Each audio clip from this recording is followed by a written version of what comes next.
Alrighty guys, welcome back to episode 7 on our hardcore series. And as you can see behind me, I kind of forgot to come check off the board after the last episode, or at the end of the last episode. And that's for good reason. I got a little bit carried away with working on the wall that goes around the base. So as soon as I finished recording, I got some more stone and I started building. And I kept building and kept building for the last 30 days in the world. And I've completed the base outline of the whole wall. Pretty insane, a lot of work. And I think if we go check the stats quickly, we can see how many deep slate bricks are placed. So if we check out on these stats, let's go items and items used. I've placed down 26,656 deep slate bricks. Absolutely crazy to build up that outside area.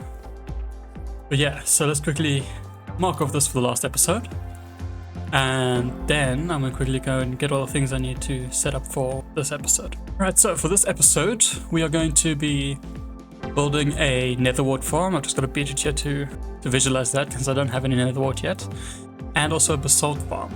And the reason I want these two blocks is the design on the wall, because this is not complete. I'm not gonna have just a flat wall. It's gonna look a lot more, it's gonna look a lot nicer than this. And the design I went with was some red nether bricks, which I need netherwart for, and basalt, which I also need basalt for.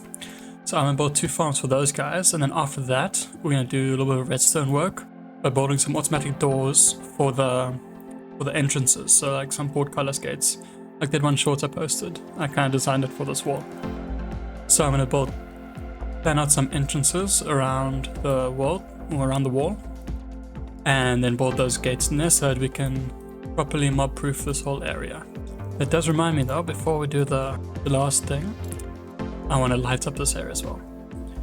So we're gonna make a farm for netherwart, we're gonna make a farm for basalt, we're gonna make some redstone gates in the entrances of the wall, then we're gonna mob proof the entire inside of this area, light it all up, and then the last thing we do this episode is gonna be add another house or two to the village on that side. So yeah, that's the plan. Let's get straight into it, beginning with this netherwart farm.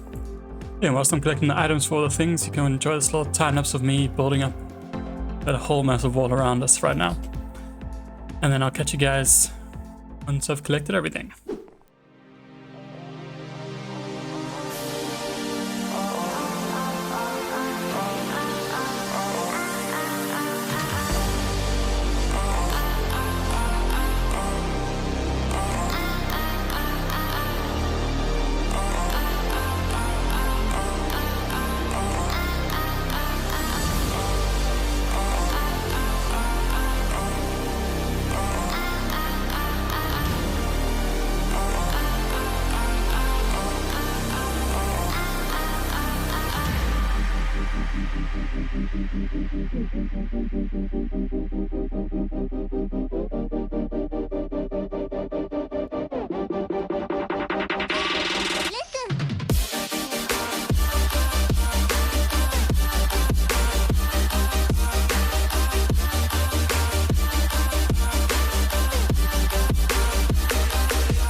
Right, I hope you guys enjoyed the little time lapse. I now have enough.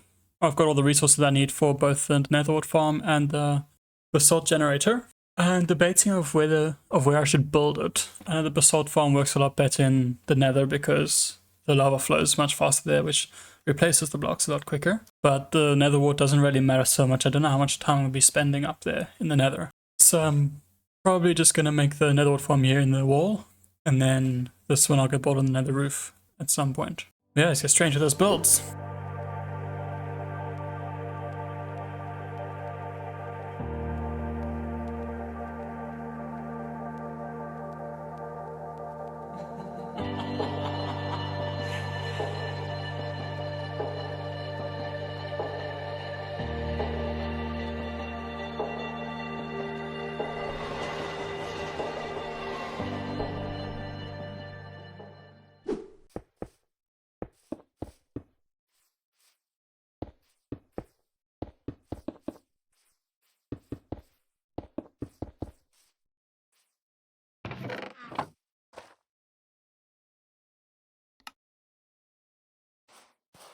Alrighty-o. So we got this farm in place now.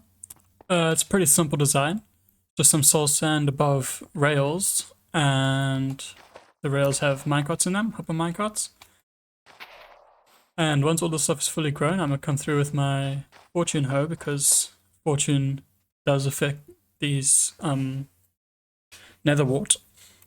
So I'm going to wait till this is fully grown, then I'll come past with my hoe and just destroy it all. Once you've made a pass and destroyed it, you come here and you press this button, which will send off the minecarts. They'll go pick up everything, come back, and then they'll stop again on the hoppers, and the hoppers will throw everything into here. Let me give you a quick example. Let's put some redstone down here to pretend that it's some netherwart. Okay, so there's all the redstone, and then I hit the button, all gets picked up, minecarts come back, and you'll start seeing the redstone come in here, which would be the netherwart once it's grown a bit. So yeah, this farm is now working. I've just got to wait until this stuff grows up so I can harvest this and then replant it and do that process a whole bunch of times so we can get enough netherwart. Now we can move on to the nether to go and build that basalt generator.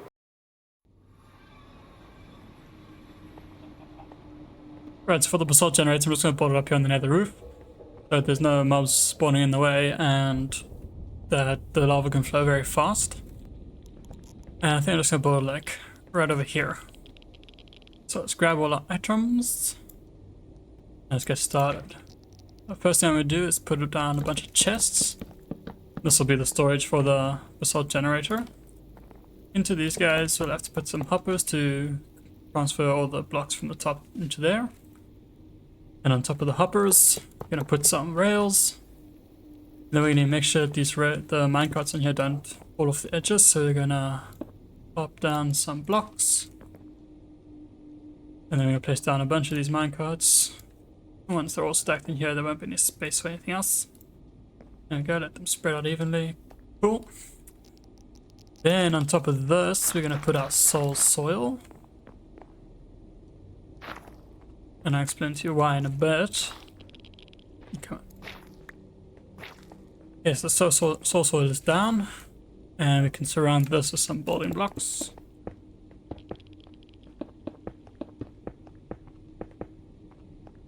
Alrighty up. So there's that.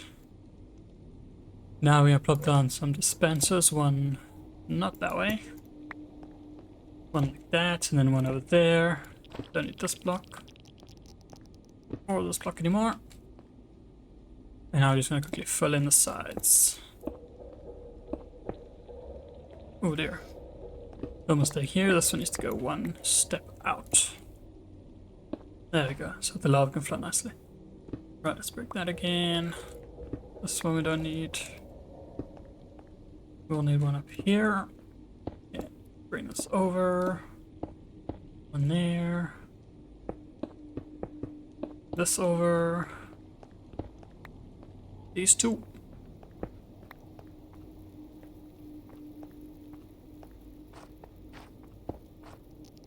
And that's pretty much the farm. We just need one more thing. Actually, we built too many blocks here. These can come out again. Just close up there. That. And there. Okay. So that's pretty much the farm done. The last thing to do with this is to grab the blue ice. And we're going to plop the blue ice down here. And then we grab our redstone and our button. So the redstone will go on this guy, there. Button there. Repeat with some delay over here. And then we need to plop the buckets into the dispensers. Okay, so the reason why I've got this stuff here is if you have soul sand or lava on soul sand with blue ice above it, it creates basalt, almost like a cobblestone or stone generator with water and lava. This is how you do a basalt generator. With these blocks in this order, it would make basalt. And to test it out, we just need to hit this button. This button's gonna deploy the lava, and then once the lava flows under here, it'll turn into basalt, hopefully. Let's check if it works. There we go. And it flows really fast because it's in the nether. And then we just need to mine all this. It is going to be a lot faster with haste 2, but I don't have a beacon yet. So that's probably something we're going to have to do in the future. But if I just hold down on this, eventually it'll just go all the way down into here. I was picking up most of it there, but if I stand back a bit, you'll see. Flops down into the chest there. So yeah, we got the basalt generator done. And we've got the netherwart farm done. And once we're done here, we just press the button, switches it all off. Takes the lava back, and then it's good to go. I'll just grab some bone meal quickly. I'll just grab some bone meal quick. I want to speed this process up a little bit. Let's see, does it work? No. Didn't think it would, but very sad that it doesn't. Man. Okay, in that case, I think I'm going to do a little AFK over here. So let these guys grow. And as they grow, I'll break them and plant them, break them, plant them. I'll do a little timer for that most likely. So yeah. Let me do that quick. And then we'll move on to the next thing. Yeah, whilst we wait, I might as well just be smelting up a bunch of this netherrack as well, as we need all the nether bricks that we can get. So yeah, let these guys run. I'm gonna go AFK at the farm, and we'll see how much we can get out with at the end.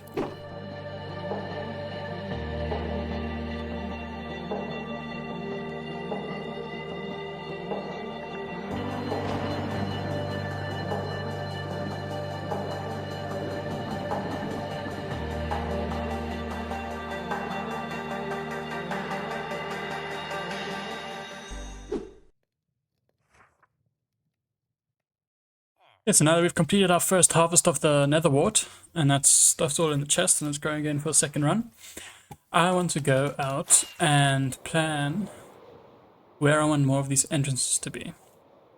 So I've got this one here with the waterway, and we'll have to figure out a way to make this a mob-proof entrance so that the mobs can't get through there, but I still can with the boat. That's something for the future. I'm not sure what to do with that yet. And then this one, the first entrance, which we're going to make a little portcullis gate for. That's automatic, so the redstone pushes it up and pushes it down, and that'll be fine. I know how to do that, so it's alright. But I want to figure out where to put more of these entrances. My immediate thoughts are to have one on this side. I'm going to terraform this whole thing to make it to that level. I have like a little slight hill going up, and then link it into here. So this whole mound here and this one here will be flattened. And I'm thinking to have a door right over there. And that'll provide access towards this area, which we could do a nice cool build in at some point. I'm not sure what yet, but we'll have to figure that out in the future. So yeah. This is where I want to have another entrance, and then we have our next waterway over here, which takes us out of the river again. Which again, I'm not sure exactly how to do this one, but we'll have to figure that out. And then this, I think, is all good to be flat, or to have no entrance. But I do want one over here. I actually started digging this one out a bit. So I want one to go right here. And that'll lead us through into this portion of the base. I'm gonna have the gate here, and then at some point, maybe a bridge that goes across, or at least a walkway or something. maybe we can go like down and into the mountain and come up somewhere as well. So yeah, I'm gonna finish out digging this guy. So yeah, let me get to work on that. I'm gonna take out the space for all the doors and fill in the sides like I've done with the first one. And then we'll get to work on those gates.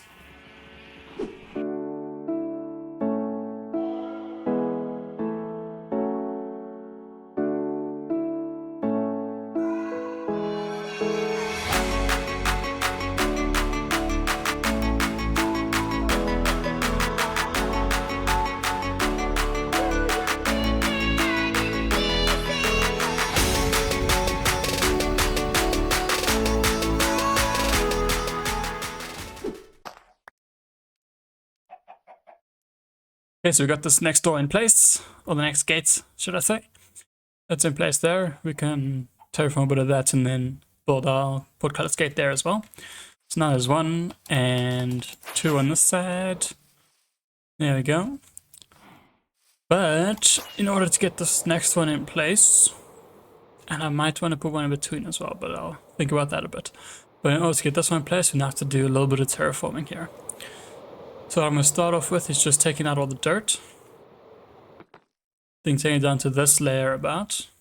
And then we can cut out the hole for the door.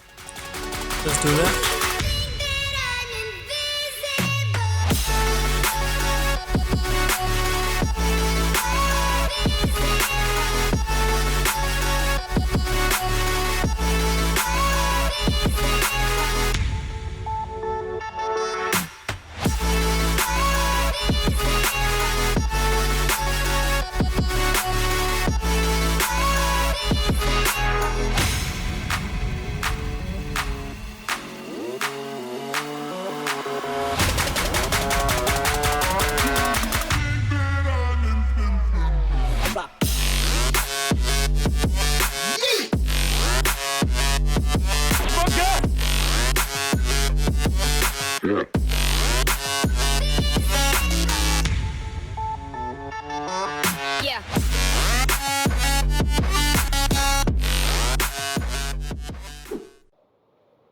Okay, so now with all 3 of the archway entrances in place, we are going to need to go to my Redstone testing world and figure out how to build these portcullis gates for them, because they are weird shapes.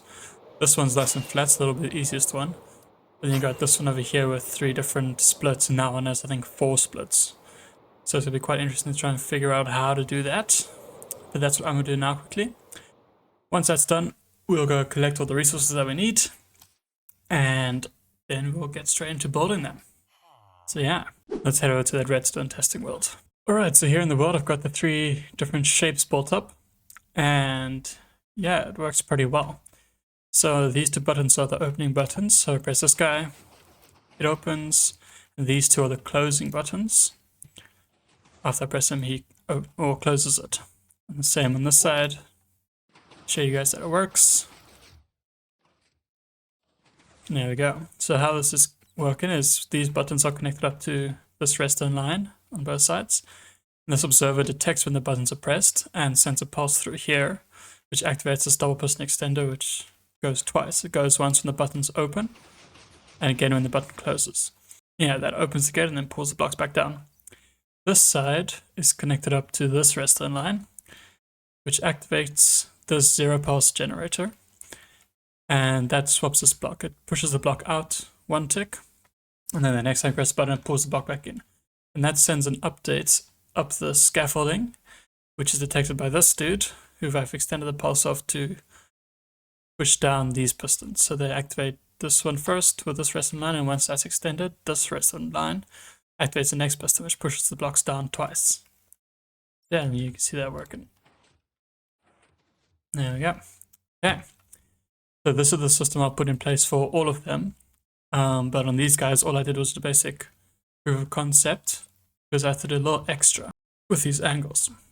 So if I just had a straight line and a straight line, there'll be a gap between these guys which mobs could walk through. So for these guys, instead of having just the line in the front, I had to add an additional piston or 2 at the back to make it work. But it's exactly the same now. Works the same as the other one. And yeah, pretty happy with it. Same thing on top, I just had to add an extra line at the back to fit everything in. And it works properly. So that's for the gate next to the village, and this is for that gate at the back of the base. So it opens it up and closes it again. This is the one that has those crazy angles. There's the proof of concept. Let's head back into the world, collect the resources that we need, and get on with the build. Okay, so I got a bunch of resources now. I'm hoping it's going to be enough. I'm not sure if it will be though. So we'll have to see. I'm seeing now that I'm doing some buttons quickly. So I craft up a few buttons and then we'll get straight into it. I'll begin with the easy one. Gonna be this dude over here. And we'll move on to the others from here. Wish me luck!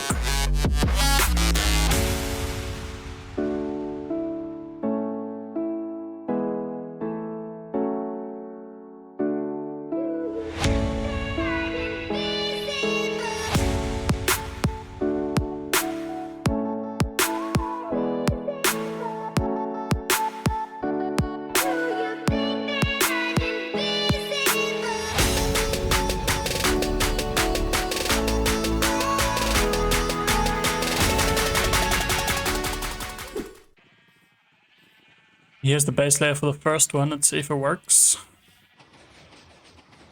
And it does. Perfect. Okay. So now I'm going to move on to building the fences and then dig out the roof a bit so that we can build the top part.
Okay, got this circuit in place.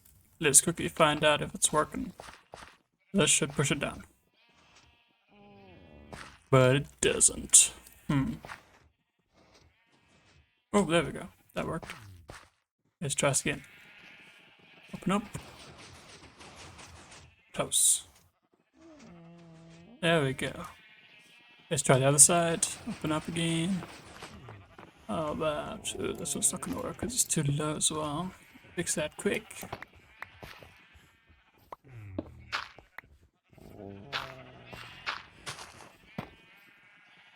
Redstone. And let's try that. It closes. This one open. It opens. Nice. Okay. First gate is complete. I will have to come and tidy it up, and once we do the terraforming, it'll all be covered, so don't worry about that. But that's done, so I think I'm gonna move on to the next one. I'm not gonna bore you guys with it again. I'm just gonna install the next two, and then I'll get back to you guys when they're all in place. See you in a bit. Alright, so that gate is working. You guys saw that already. I have now installed the other two as well, and as you can see here as I fly in, these guys are working as well. We can open them up and we can close them back down. And same story here with this guy. Can open up and he can close back down. Cool. Let's take a quick little break from that and go check our board out, see what's going on. Okay, so we've got here netherwart farm done. Basalt generator, done. Done the redstone gates now, and it's really cool. I love having those in place. Which means that now we're going to move on to lighting up the area. Essentially mob-proofing this whole area.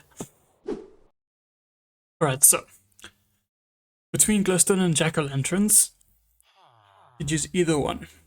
But going and collecting all that glowstone will take quite a long time, and I don't feel very up to it to go to the nether for hours to mine up all the glowstone I would need. So option 2 would be the jack-o'-lanterns, which is probably going to be the best choice because I can make a pumpkin farm and then AFK that to get enough pumpkins to make all the jack-o'-lanterns I need. And also because of that ancient city raid that we did, we've got tons and tons and tons of coal. So I'm going to go with that one. And that means now I'm heading on to building a pumpkin farm. So let's get right into it. So the pumpkin farm design that I'm going for uses a bunch of observers and pistons to detect and break the melon or the pumpkins when they grow. And I want to build a pumpkin farm as well as a melon farm. I'm going to do it here on this little edge. So I'm going to start off by flattening this area out a bit and then get going with the build. And in future we'll build a melon farm as well, as I said. So yeah, enjoy the time lapse.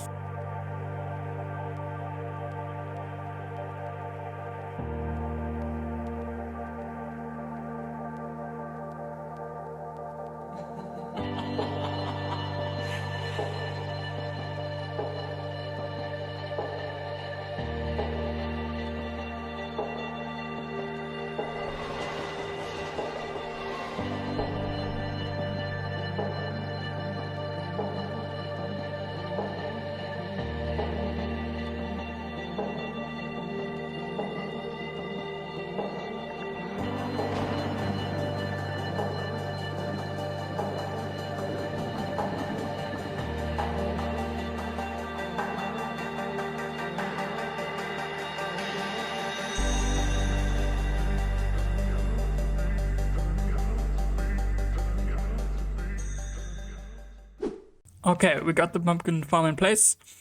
It's pretty simple how it works. So we got the minecart below, and he's collecting anything that gets broken. And the way it works inside here is that pumpkins grow. The observers detect that the stem has grown something, and then it activates all the pistons to break the pumpkins, and they just sit on the floor here until the minecart picks them up. And yeah, there's just redstone on every single block up here. So when any of the observers detect the block change, then all of the pistons go down. So yeah, that's how it works. We've got a couple of melons already. But yeah, we just gotta let this thing run and see how many we can get. There's another pop that just happened. I was gonna pick them all up and bring them over here. See how many we get. Okay, there's another one, but in the time the minecart took to get there and back, it's done now 3 more. So we'll let that guy go for a bit, and we'll come check on him in a little while. Alrighty, so the pumpkin farm has been running for a little bit, and I've prepared 6 stacks of torches over here, so we can make some jack-o'-lanterns. Looks like we're doing pretty well. That'll be enough for now, at least.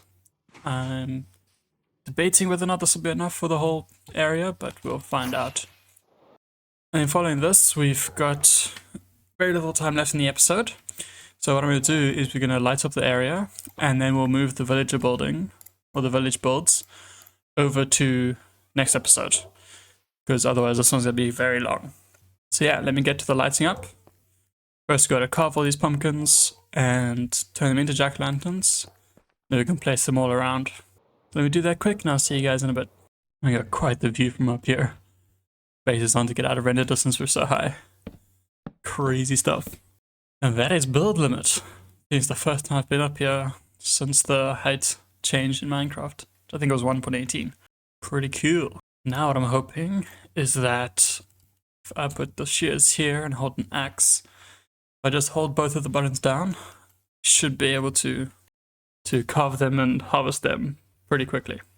Right, let's quickly cross up these jack-o'-lanterns, and then I'll explain to you how I'm gonna do this.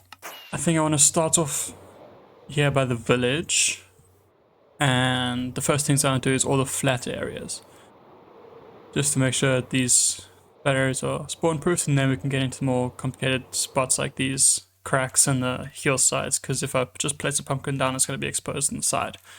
And in some places, if we move it in, it's just going to be under the block. So yeah, I'm going to start off with these flat areas. And get them done. So I'll start by this gate, we'll head along this way, and then move up the hill to the next flat area, up to the top, and then across the other side. And then once all of that's done, we'll move on to the more complicated angles and stuff. And also the way I'm going to place these guys is I'm just going to pick a spot to start. Guess I'll put the first one right over here. So, a couple of blocks from the wall. And then I'm going to go diagonally 7 blocks. So 1, 2, 3, 4, 5, 6, 7, and then place one here. Like that. And that'll cover up this area with enough light so mobs can't spawn. So yeah, I'm just going to zigzag my way across, and then once I get to the wall or something I can't get through, I'll move over a few blocks and then zigzag back. Okay guys, so we got all the lights in place. Unfortunately, the recordings got a little messed up, so there won't be any video of me doing this, but you can just imagine a very satisfying back and forth of placing all these rows in on the mountain. And it's only on the one half so far. I will do the other half and also the cliff sides off camera between the episodes, just so I don't waste too much of your time. But yeah, with that, hope you guys enjoyed this video. If you did, then please leave a like and subscribe, and I'll catch you guys in the next one. Cheerio!